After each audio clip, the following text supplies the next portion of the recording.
In this life, you are born as a high-openness intellectual genius. You are constantly lost in thought. You are constantly identifying abstract patterns that you see in the world. You are constantly tapping into the idea world of your imagination. And in that idea world, you can observe things that other people can't see. Ideas come to your mind, ideas that are revolutionizing the world in your mind, ideas that are so new and unique and beneficial to society that you cannot but think that you are meant to change the world. But there is a huge disconnect between what you can see in your mind and what you can observe in the real world. What you see in the world is that people don't understand your obsessive behavior. They don't understand you because they are not like you. Your destiny is to take all of those sparks, all of those light bulb moments, all of those ideas, and then transform them, synthesize them in your mind, and present them to the world in a revolutionizing manner through a product or a service or a book or an artwork or whatever.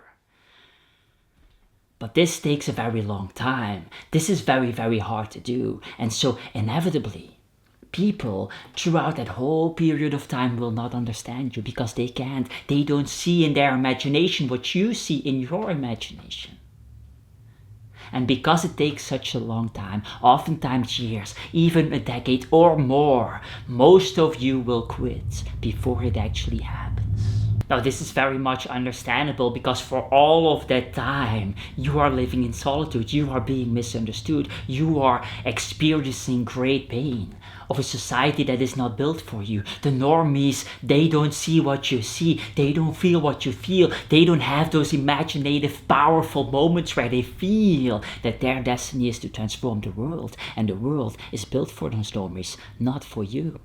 Now, because the world is built for those normies, it becomes very easy to hate on society, to hate that world that has been built. The normal people, they are gladly exchanging their time for money. They are going to their job, doing regular things, driving the car. They are always on time. They have very clear desks at their company and they're never lost in thoughts. And all of they love the Fridays and the Saturdays and the Sundays because then they can get to do the things that they want to do. But you don't think in weeks. You don't think in Mondays. For you, it's just days. You don't buy into that loser abstraction that society has decided on Monday to Sunday. You're above that. And you know that there could be a society that is built different, where your strange genius would actually be accepted. And so it's very easy to start hating on this society that has been built. But this is, of course, a trap that you should avoid. Now, being this high-openness, creative genius is both a blessing and a curse. It's a blessing for those who will find the solution provided by Nietzsche, which we will be talking about. It's a curse for those who don't find the solution or find it too late. If you find the solution, you will become Steve Jobs, you will become Picasso, you will become Einstein, because they were just like you. They are also part of the chosen ones. They are also these creative, high-openness geniuses. And you will not only find that destiny, but you will love the process. You will absolutely enjoy the pain. You will sit there and think by yourself, oh my fucking, this is so painful, but it's amazing in a very strange way that's unexplainable. And this is by design. Nature is very smart. Nature designed it this way. Nature made sure that 95% of the people that are being born are normal people. Some of them are smart, some of them are dumb, but all of them follow instructions. All of them are normal. All of them are orderly. They go to their jobs on time. They drive the buses. They are very kind to everybody. They don't criticize society. There are no light bulb moments in their minds that want to change everything. If the world would exist with only creative geniuses, everybody would be sharing strange ideas and would be dancing naked in front of the campfire, trying to figure out how to become an intergalactic species through meditation. Oh my fucking god, yesterday I went into meditation and I went into this intergalactic meeting where I met aliens. John, get the fuck out. I wasn't there on your intergalactic meeting and I don't care. This is how nature designed it. 95% normal people. But nature knows that if it only provides normal people, then society wouldn't progress, society wouldn't adapt, society wouldn't be resistant to external forces like meteors who wiped out the dinosaurs. And so what does nature do? Nature creates 5% wackos, 5% strange people, 5% creatives that will be thinking about everything in abstraction and get these light bulb moments and then have a chance to transform society for the better. Nature needs interesting wackos that fall in love with Jessica at the age of 18. Oh my god, Jessica is so beautiful. Look at her blonde, long hair, absolutely mesmerizing, and she shows interest in you. But then eventually, she chooses the jock instead. But you know that deep inside Jessica loves people like you. You see the posters in her locker room of the bands and the guitarists, and she loves the guitarist. And so what do? Oh, you spent 15 years becoming the best possible guitarist that you can ever be. You can play the synth rate blindfolded without using your right hand. You become an absolute beast, only to get disappointed because now during the punk rock shows, you see that the crowd exists of 16-year-olds, and so your new Jessica is 16 and you're 35. This is what nature does. Nature creates 5% wackos. Nature creates 5% wackos, and this is her way to create massive risk. Risk that will lead towards massive progress. For every 25,000 people, nature creates 1,000 chosen ones, 1,000 heroes, 1,000 creatives that will go into the dark forest of the imaginary ideal world in search for the dragon that they will slay. And many of them will feel pain, and many of them will feel turbulence, and many of them will be traumatized, and many of them will burn alive, and some of them, 7, will come back from that ideal forest, the dark ideal forest, covered in mud, with a heroic victory story that will transform the world, that will transform history, that will transform industry, that will transform everything. And then, because those 25,000 normies, they can't possibly understand what happened. How in the world can these people do that? These normies will not just celebrate the heroes. No, they will admire them, they will kneel for them, they will do everything for them. Not realizing that those heroes, those 7 chosen ones, were doing the exact same things as the wackos they were laughing with 10 years earlier. The harsh reality that you need to understand is that this is nature's sacrifice. You are nature's sacrifice. You are one of the 1,000 chosen ones.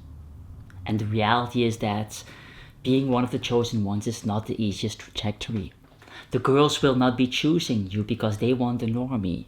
The promotion will not be going towards you because it's much easier to choose a safe bet than to choose a guy that might transform the company but also might just burn it down to the ground. And if you're 20, this is not much of a problem because you will have friends that secretly know that you're just much smarter. You don't do anything in school and just get all of the grades every single time. You always win in everything. And so they secretly know that your strangers might actually transform the world. But by the time you're 30, they have given up on that idea. They've only seen you fail so far. You can't blame them. For them, you're just a wacko guy. By the time you're 30 or 40 or 50, these normie losers will come to you and they will be like, hey man, everything alright? Why are you reading all of these intellectual books all of the time? Emerson has been dead for hundreds of years. These ideas are not applicable to the real world. Why are you making paintings all of the time? Nobody is buying your paintings. Can't you see that nobody is buying your paintings? What are you even doing all of the time at home? It's been 8 years since your last girlfriend. What the hell is going on? Why are you not drinking alcohol? Go out on Friday evenings like the rest of us. What the fuck is going on, man? Grow the fuck up. But what they don't understand are the light bulbs in your mind. You see those light bulbs, you see the future, you see what's possible. They don't see it. The normie losers give up on their dreams because their dreams are not vivid enough. But the sad reality is that most of you will also give up on your dreams. Not because they are not vivid enough, but because they are too painful. And what you don't realize is that nature didn't design their chosen ones in a way that they would be able to give up. And so the reality is that you're fooling yourself. You are not going to be able to give up. What is going to happen 1 year or 6 months after you gave up, you will start burying yourself in the shame of not becoming a successful artist. Burying yourself in the shame of them being right. In the shame of not being good enough and becoming an outcast in the eyes of society. And this is what this video is all about. Because you don't have to feel this way. There is in fact a solution to all of this. There is a solution to the pain of being an outcast. There is a solution to Jessica choosing the jock. There is a solution to your internal need of going into the dark forest of the imaginary world to slay the dragon and the pain that comes with that. And this is what this video is about. I want to offer you this solution coming from one of the great minds of the past, one of the chosen ones himself, somebody that was just like you, Nietzsche. Nietzsche explains to us why these normies can't understand us. In one of his books he says, "The higher we soar, the smaller we appear to those who cannot fly," or in a different passage, Nietzsche says, "And those who were seen dancing were thought to be insane by those who could not hear the music."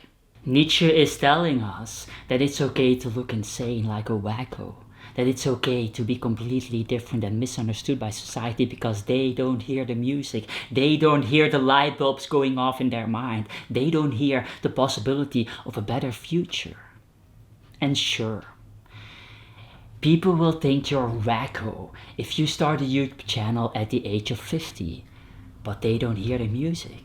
People will think it's absolutely nuts that you quit your job at the age of 55 to chase an unrealistic artistic dream, but they don't hear the music. People will think you're nuts if you start making TikToks, dancing on TikTok when you're 69, but they don't hear the music. Nietzsche also talks about Amor FTI, loving your fate, loving your destiny, loving what nature has designed for you and how you were designed, and loving every aspect of that, the pain that comes with it, as well as the victory all the way at the end. Nietzsche says, "My formula for greatness in man is Amor FTI, the fact that a man wishes nothing to be different, either in front of him or behind him or for all eternity. Not only must the necessary be home, and on no account concealed, all idealism is falsehood in the face of necessity, but it must also be loved." Nietzsche says, "My formula for greatness in man is Amor FTI, love of fate." Now this is a very powerful tool that you can use during those 10 years of misery, because if you understand your fate, if you love your fate, you not only love the process, you also trust that fate, you trust that destiny, you know what is going to happen at the end, namely you will become a king, you will actually be victorious at the end, you trust your fate. And if you understand this Amor FTI concept, you suddenly realize that all of this misery and pain is a blessing in disguise. Because when you win, the victory will be so much sweeter because of that pain that you can memorize, that you can remember. If you are born wealthy, you can't appreciate the wealth. The good is only good because you can compare it to the bad and then see how good it actually is. And so this journey is a blessing in disguise. Amor FTI. Further in this quote, he says, "Idealism is falsehood. Idealism is the trap that artists fall into. They are completely disconnected from the real world. They tap into their imaginary ideal world, and then they create all sorts of stuff that people can't understand. It's idealistic. And so the solution provided here by Nietzsche is to make sure that the things that you actually make are grounded in reality. They must be part of the real world. They must be solving problems that exist in the real world. You can't just live out in the clouds alone. No, you are the bridge between the clouds, the imaginary world, and the real world. You have to create stuff in connection with that real world. He says the necessary must be loved and become home. The necessary is, of course, the real world. The things that are necessary in the real world. You have to live here on this planet, not in alien landscape through your meditation. In another passage, he talks about the danger of starting to hate society, the danger of critiquing society to that extent that you start to suppress it, that you start to push it away, that you start to hate the normies and not interact with them anymore. He says, I want to learn more and more to see as beautiful what is necessary in things. Then I shall be one of those who makes things beautiful. Amor FTI. Let that be my love henceforth. I do not want to wage war against what is ugly. I do not want to accuse. I do not even want to accuse those who accuse. Looking away shall be my only negation. And all in all, on the whole, someday I wish to be only a yes-sayer. Saying yes to the real world, saying yes to the plan that God has designed for you, saying yes to your fate, Amor FTI, saying yes to going out in the forest and slay the dragon like you're supposed to be doing. Now, all of these ideas of Nietzsche, they are very abstract and it's very hard to actually become a yes-sayer. How do you become somebody that loves his fate? What do you do from a practical perspective? And so here's what I suggest you do. Instead of starting from the idea world, the imaginary world, you start from the real world. And you spend 10 minutes a day for the next couple of weeks thinking about problems that you could potentially solve. Just that. Just think about problems and then 5 minutes each day thinking about potential creative solutions to those problems that you could use in your artworks. Now, the goal here is not to come up with the most amazing solutions. The goal is to train your brain to start connecting to the real world problems that exist, that people want solutions for.